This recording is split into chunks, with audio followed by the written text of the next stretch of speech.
Assalamualaikum warahmatullahi wabarakatuh. Nama saya Mustafa Ahmad Latif dari kelas 11A. Nomor absen 26.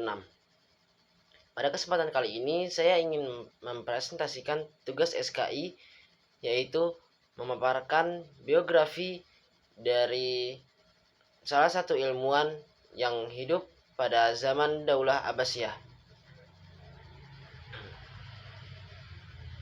Ilmuwan yang saya pilih yaitu Al-Kindi, yang bisa disebut juga Bapak filsuf Arab.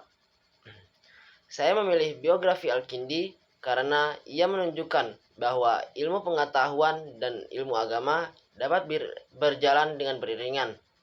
Pemikirannya tersebut memberi inspirasi bahwa rasio atau logika juga dapat memperkuat iman.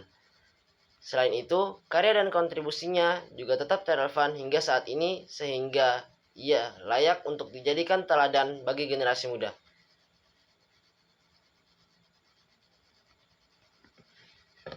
Selanjutnya, biografi ilmuwan Al-Kindi.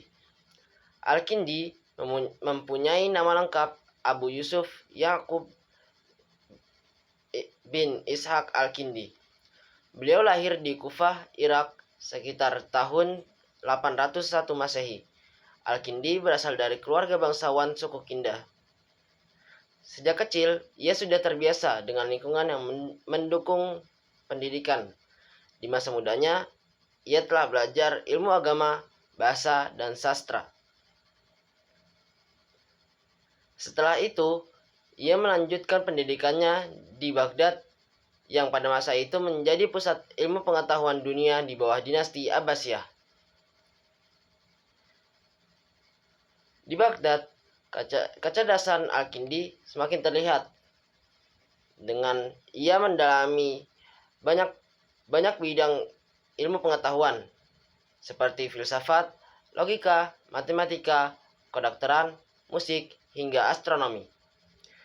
Ia dikenal rajin belajar bukan hanya dari guru, tetapi juga dari banyak buku terjemahan karya Yunani, Persia, dan India. Karena keilmuannya yang luas, Al-Kindi dipercaya oleh Khalifah Al-Ma'mun dan Al-Mu'tasim untuk bergabung ke dalam Bait Al-Hikmah atau Rumah Kebijaksanaan.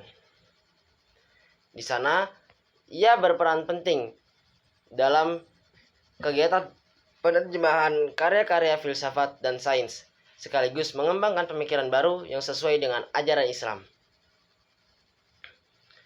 Al-Kindi menulis banyak karya di berbagai bidang.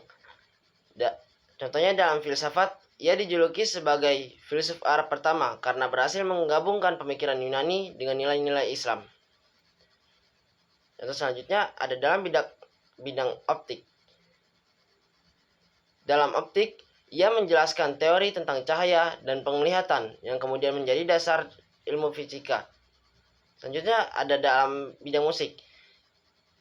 Di dalam bidang musik, ia menulis tentang pengaruh musik terhadap jiwa manusia. Selain itu, ia juga menghasilkan karya-karya lain di dalam bidang kedokteran, kimia, dan matematika.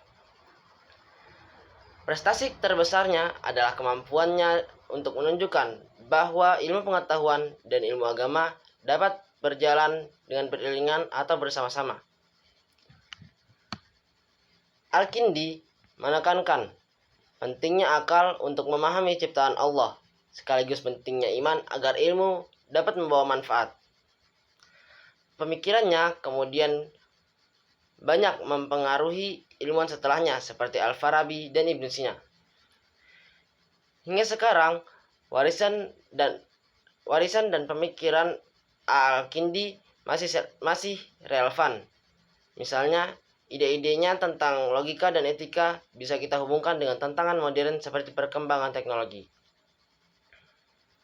Nah, dari sosok Al-Kindi ini, kita dapat belajar bahwa menuntut ilmu harus dilakukan secara menyeluruh dan ilmu yang kita kuasai sebaiknya digunakan untuk kebaikan. Sekian presentasi dari saya, kurang lebihnya mohon maaf. Wassalamualaikum warahmatullahi wabarakatuh.